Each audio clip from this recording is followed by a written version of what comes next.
গত ভিডিওতে আমরা দেখেছিলাম এক্সেলে কিভাবে শিক্ষার্থীদের জন্য রেজাল্ট শিট তৈরি করা যায়। এই শিটটি আমরা তৈরি করেছিলাম তথ্যবহুল রেজাল্ট শিটের তথ্য থেকে।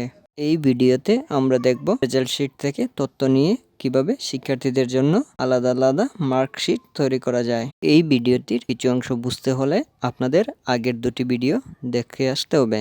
ভিডিওর লিংক উপরে আই বাটনে এবং ডিসক্রিপশনে পেয়ে যাবেন। তাহলে চলুন মার্কশিট কিভাবে তৈরি করতে হবে দেখে আসি। সবার প্রথমে আমরা পেজ সেটআপ করে নিব। আমি মার্কশিটটি A4 এ প্রিন্ট দিব, তাই A4 পেপার সিলেক্ট করলাম এবং পোর্ট্রেটে রাখলাম। মার্জিংয়ে গিয়ে top, left, right, bottom, header এবং ফুটারের সংখ্যাগুলো 0 করে দিলাম। আপনি আপনার সুবিধা অনুযায়ী এটি করতে পারেন। আমার কাজের সুবিধার জন্য ভিউ থেকে পেজ লেআউটে ক্লিক করে নিলাম। পেজ লেআউটে ক্লিক করে নিলে পেজগুলো সেপারেট হয়ে যায়। এখন আমি হেডারে গিয়ে সেন্টার সেকশনে কার্সারটি রেখে আমার আগের কাজ করা পেজটি নিয়ে নিব। দেখেন কত সুন্দরভাবে বসে গেছে। এখন আমি যদি অন্য কোনো পৃষ্ঠায় ক্লিক করি তাহলে ওই পৃষ্ঠায়ও এই পেজটি বর্ডার সহ চলে আসবে। এটা হচ্ছে কারণ আমি হেডারে পেজটি রেখেছি, তাই মার্কশিটটি আমি আমার মতো করে সাজিয়ে নিচ্ছি। আপনারা আপনাদের মতো করে সাজিয়ে নিতে পারেন। আর সাজানোর সময় অবশ্যই প্রিন্ট প্রিভিউ দেখে দেখে কাজ করবেন, যেন বর্ডারের বাইরে না যায় অথবা কাগজের বাইরে না যায়।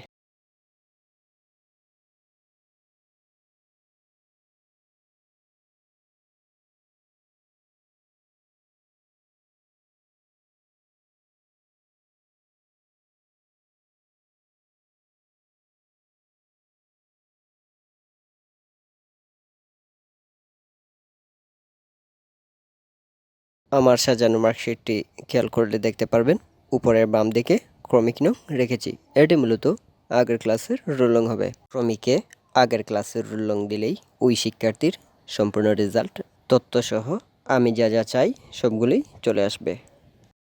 সবার প্রথমে আমরা পাশকৃত রোল নাম্বার নিয়ে আসব, তাই রোল নংয়ের ঘরে ক্লিক করে লিখলাম equals to VLOOKUP bracket open. আমরা যে ঘরের মাধ্যমে আনতে চাই ওই ঘর অর্থাৎ ক্রমিক নং সিলেক্ট করে কমা। এবার আমরা যে শিট থেকে রোল নাম্বারটি আনবো ওই শিট সিলেক্ট করে দিতে হবে। আমরা যেহেতু শিশু শ্রেণীর কাজটি করছি তাই শিশু শ্রেণীর তথ্যবহুল রেজাল্ট শিটে চলে যাব। এই শিটটি তৈরি করা আপনারা যারা দেখেননি আপনারা উপরের আই বাটন অথবা ডেসক্রিপশন থেকে দেখে নিতে পারেন, সেখানে লিঙ্ক দেওয়া থাকবে। এবার সম্পূর্ণ শিটটি সিলেক্ট করে নেব। তারপর কিবোর্ড থেকে F4 এ ক্লিক করতে হবে। F4 এ ক্লিক করলে এটি লক হয়ে যাবে। কমা। এবার দেখতে হবে পাশকৃত রোল নংটি ক্রমিক নং থেকে কত নম্বর ঘরে আছে। আমার এই শিটে ক্রমিক নং থেকে পাশকৃত রোল নাম্বার 2 নম্বর ঘরে আছে, তাই ব্র্যাকেট ওপেন করে 2 দিয়ে ব্র্যাকেট বন্ধ করব, কমা 0 দিয়ে খোলা ব্র্যাকেটটি বন্ধ করে দেব। তারপরে এন্টার দিলেই দেখেন রোল নাম্বারটি চলে আসছে। আগের ক্লাসের 15 নং শিক্ষার্থীর বর্তমান পাশকৃত রোল নং 7। আবার দেখেন 1 নং শিক্ষার্থীর 17। অর্থাৎ আমি যদি এখানে আগের ক্লাসের ক্রমিক নং দেই তাহলে ওই শিক্ষার্থীর পাশকৃত রুল চলে আসছে। দেখেন এখানে একটা সমস্যা, ক্রমিক নং ঘরে যদি শূন্য থাকে অথবা কিছু না থাকে তাহলে রুল নংয়ে আজে বাজে কিছু আসছে। এটা ঠিক করার জন্য পাশকৃত রুল নংয়ের ঘরে গিয়ে আগের সূত্রের সামনে লিখলাম ইফ ব্র্যাকেট ওপেন B10 অর্থাৎ আগের ক্রমিক নংয়ের ঘর সমান সমান যদি শূন্য থাকে কমা ডবল কোটেশনের ভিতরে কিছু দিলাম না, কারণ শূন্য থাকলে রুল নংয়ে যেন কিছু না দেখায়। আবার দিলাম কমা ইফ B10 অর্থাৎ ক্রমিক নংয়ের ঘর ডবল কোটেশনের ভিতরে কিছু দিলাম না, অর্থাৎ ফাঁকা রাখলাম। মানে ক্রমিক নংয়ের ঘর যদি ফাঁকা থাকে তাহলে কমা রুল নং এর ঘরটাও ফাঁকা রাখলাম, মানে ডবল কোটেশনের ঘরটিও ফাঁকা রাখলাম যেন রুল নং এর ঘরে কিছু না দেখায়। তারপর কমা দিয়ে আবার ইন্টার মেরে দিলাম। দেখেন অবশ্যই যে দুটো ব্র্যাকেট ওপেন করেছিলেন ওই দুটো ব্র্যাকেট বন্ধ করে দিবেন, না হলে এরকম পপ আপ আসবে, ইয়েস করে দিবেন। এবার দেখেন ক্রমিকে কিছু না থাকায় পাশকৃত রুলেও কিছু আসেনি এবং 0 দিলেও এখানে আসবে না কিছু। আবার আগের ক্লাসের ক্রমিক নং দিলেই এখানে পাশকৃত রুল চলে আসছে। এবার আমরা শিক্ষার্থীর নাম নিয়ে আসব। শিক্ষার্থীর নামের ঘরে ক্লিক করে ফাংশনে লিখলাম equals to VLOOKUP bracket open B10 অর্থাৎ ক্রমিক নংয়ের ঘর কমা। এবার যে শিট থেকে আনবো ওই শিট শিশু শ্রেণীর তথ্যবহুল রেজাল্ট শিট সম্পূর্ণ সিলেক্ট করে F4 কমা। এবার দেখতে হবে শিক্ষার্থীর নাম ক্রমিক নংয়ের ঘর থেকে কত নং ঘরে আছে। আমার এখানে 3 নম্বর ঘরে শিক্ষার্থীর নামটি আছে, তাই কমা ব্র্যাকেট ওপেন 3 কমা 0 দিয়ে ব্র্যাকেটটি বন্ধ করে দিব। এবার ইন্টার দিলেই দেখেন শিক্ষার্থীর নাম চলে আসছে। আমি ক্রমিক নং পরিবর্তন করলেই শিক্ষার্থীর নাম সহ রোল নম্বর পরিবর্তন হয়ে যাবে। দেখেন তথ্যবহুল রেজাল্ট শিট অনুযায়ী এখানে শিক্ষার্থীর নাম, পাশকৃত রোল পরিবর্তন হচ্ছে। এখানেও একটা সমস্যা, ক্রমিক নঙ্গে কিছু না থাকলে এখানে আজে বাজে কিছু আসে। তাই সমস্যার সমাধানের জন্য শিক্ষার্থীর ঘরে গিয়ে সূত্রের সামনে লিখব আগের মতোই, ইফ ব্রেকেট ওপেন B10 অর্থাৎ ক্রমিক নঙের ঘর সমান সমান যদি শূন্য থাকে তাহলে কমা ডবল কোটেশনে কিছু দিবে না, অর্থাৎ ওই ঘরে কিছু দেখাবে না। আবার লিখব comma if bracket open B10 সমান সমান ডবল কোটেশন দিয়ে খালি রাখবো, কমা আবার ডবল কোটেশন খালি রাখবো, কমা দিয়ে ব্র্যাকেট বন্ধ করে দিব। তারপর ইন্টার দিয়ে দিলেই দেখেন হয়ে গেছে। জিরো থাকলেও কিছু আসবে না এবং ক্রমিক রঙের ঘর যদি ফাঁকা থাকে তাহলে শিক্ষার্থীর নাম আসবে না অথবা আজে বাজে কিছু আসবে না। এবার পিতার নাম নিয়ে আসবো। এই ক্ষেত্রে নতুন করে আর কোনো সূত্র লিখবো না। শিক্ষার্থীর নামে যে সূত্রটি লিখেছিলাম ওই সূত্রটি কপি করে পিতার নামের ঘরে পেস্ট করে দিব। তারপর দেখতে হবে শিশু শ্রেণীর তথ্যবহুল রেজাল্ট শিটে কত নম্বর ঘরে পিতার নামটি আছে। আমাকে জাস্ট ওই 3-এর জায়গায় ওই নাম্বারটি বসিয়ে দিতে হবে। শিশু শ্রেণীর তথ্যবহুল রেজাল্ট শিটের 4 নম্বর ঘরে পিতার নাম আছে, তাই 3-এর জায়গায় 4 দিয়ে দিব। দেখেন পিতার নামও চলে আসছে, অর্থাৎ এখন যদি আমি ক্রমিক রং পরিবর্তন করি তাহলে রোল নাম এবং পিতার নামও পরিবর্তন হবে। জন্ম তারিখ সহ বাকি সব তথ্য একইভাবে নিয়ে আসব।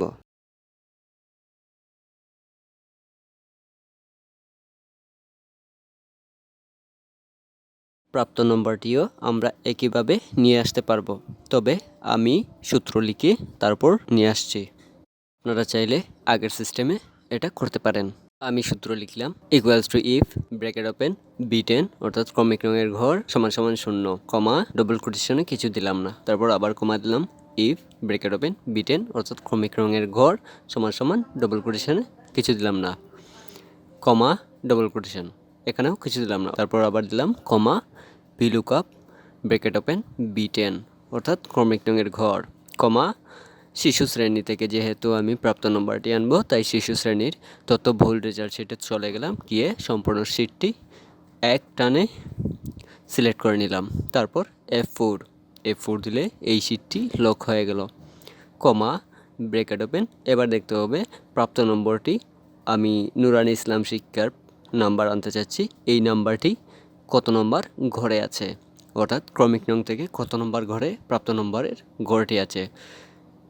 আমার ঘরটি আছে 11 নং ঘরে, তাই 11 দিয়ে ব্র্যাকেট ক্লোজ করে দিলাম, কমা 0। তারপর যতগুলো ব্র্যাকেট ওপেন করেছিলাম সবগুলোকে বন্ধ করে দিব, না হলে এরকম একটি পপআপ আসবে, এই পপআপ থেকে ইয়েস করে দিবেন। দেখেন চলে আসছে। এখানে একটা বিষয় খেয়াল করেন, আমি চাইলে সবগুলো বিষয়ের ক্ষেত্রে একইভাবে নিয়ে আসতে পারি অথবা কপি করেও সূত্র কপি করে পেস্ট করে তারপর নাম্বার চেঞ্জ করে নিয়ে আসতে পারি, কিন্তু আমি এইভাবে করব না, আমি এবার অন্যভাবে করব। প্রাপ্ত নম্বরগুলো আমি ড্র্যাগ করে নিয়ে আসব, তবে এখানে একটা বিষয় খেয়াল রাখতে হবে, B10 অর্থাৎ ক্রমিক নংয়ের ঘর যতগুলো আছে সবগুলোকেই লক করে দিতে হবে, না হলে আমি যতবার ড্র্যাগ করব ততবার B10 ঘরটি অর্থাৎ ক্রমিক নং যে ঘরে থাকবে ওই ঘরটি পরিবর্তন হতে থাকবে সূত্র থেকে এবং প্রাপ্ত নম্বরে আজে বাজে কিছু আসবে। তাই সূত্রে B10 ঘর যতগুলো আছে সবগুলোকে লক করে দিতে হবে, আর লক করতে হলে F4 ক্লিক করলেই হবে।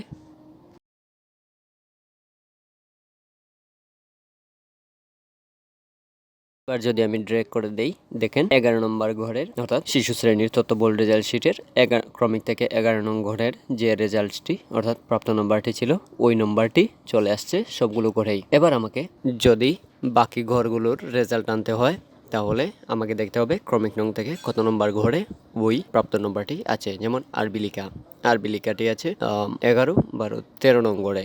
11 জায়গায় যদি আমি 13 নং ঘর দিয়ে দিই তাহলে আরবি লিখার নাম্বার চলে আসবে। আবার পয়েন্টের ক্ষেত্রেও একই, আমি যদি নুরানি ইসলাম শিক্ষার পয়েন্টটি আনতে চাই জাস্ট 11 জায়গায় 12 দিয়ে দিব, কারণ নুরানি ইসলাম শিক্ষার 12 নম্বর ঘরেই পয়েন্টটি আছে। একইভাবে আমি বাকিগুলো করে নিব।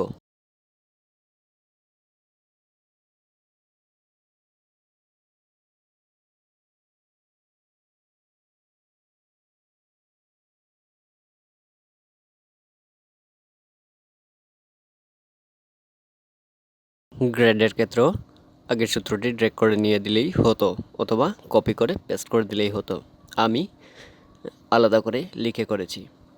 আপনারা চাইলে ড্র্যাগ করে অথবা কপি করে দিতে পারেন। আমি আর এই সূত্রটি বলছি না কিভাবে লিখছি। দেখেন এখানে আরেকটি সমস্যা দেখা যাচ্ছে। আমার শিক্ষার্থী আছে 19 জন। ক্রমিকে যদি আমি 19-এর উপর যে কোনো সংখ্যা দেই তাহলে আজে বাজে কিছু আসছে। এই সমস্যাটার সমাধান করব চলেন। যেন ক্রমিকে যদি 19-এর উপর কিছু থাকে তাহলেও যেন কিছু না দেখায়। সবার প্রথমে আমি শিক্ষার্থীর নাম ঠিক করব। আপনারা চাইলে যে কোনোটাই আগে ঠিক করতে পারেন। তাই আমি শিক্ষার্থীর নামের সূত্রে গিয়ে সূত্রের সবার প্রথমে লিখলাম ইকুয়ালস টু ইফ B10 অর্থাৎ ক্রমিক নংয়ের ঘর বিগার দেন 19 কমা ডবল কোটেশনে কিছু দিলাম না, অর্থাৎ 19-এর বেশি যদি B10 করে থাকে তাহলে কিছু দেখাবে না। আমি যেহেতু ডবল কোটেশনে কিছু দেইনি তাই কিছু দেখাবে না। চলুন দেখি দেখায় কিনা। দেখেন 19-এর উপর যদি আমি 20 দেই তাহলে শিক্ষার্থীর নামটি আসছে না, অথবা আজে বাজে কিছু আসছে না, অর্থাৎ আমার সূত্রটি কাজ করছে। এবার আমি শিক্ষার্থী নামের ঘরের সূত্রের প্রথমে যে সূত্রটি লিখেছিলাম ওই সূত্রটি প্রতিটা ঘরের সূত্রের সামনে পেস্ট করে দিব, তাহলেই সবগুলোতেই একই সিস্টেম হয়ে যাবে। দেখেন হয়ে গেছে।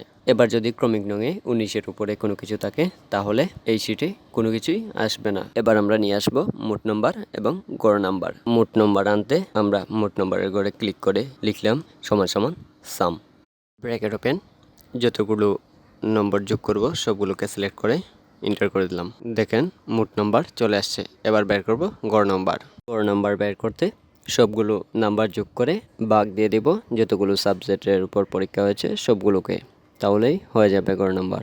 তাই দিলাম ইকুয়ালস টু সাম, সবগুলো নাম্বার সিলেক্ট, ব্র্যাকেট ক্লোজ, ভাগ 7। দেখেন চলে আসছে। আমি যদি এবার উপর থেকে ক্রমিক নং পরিবর্তন করি তাহলে দেখেন সবগুলোই পরিবর্তন হচ্ছে। আর এটা হচ্ছে অবশ্যই শিশু শ্রেণীর তথ্যবহুল রেজাল্ট শিট অনুযায়ী, অর্থাৎ আমার সূত্রগুলো ঠিকঠাকভাবেই কাজ করছে।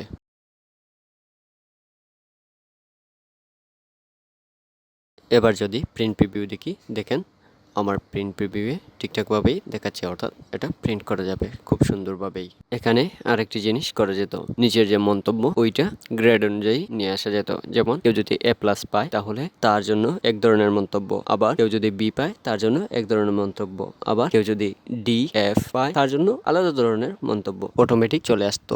আপনারা যদি অটোমেটিক মন্তব্য আনতে চান তাহলে কমেন্ট করবেন। ধন্যবাদ আপনাদের সবাইকে। এরকম ভিডিও পেতে চ্যানেলটা সাবস্ক্রাইব করে রাখবেন।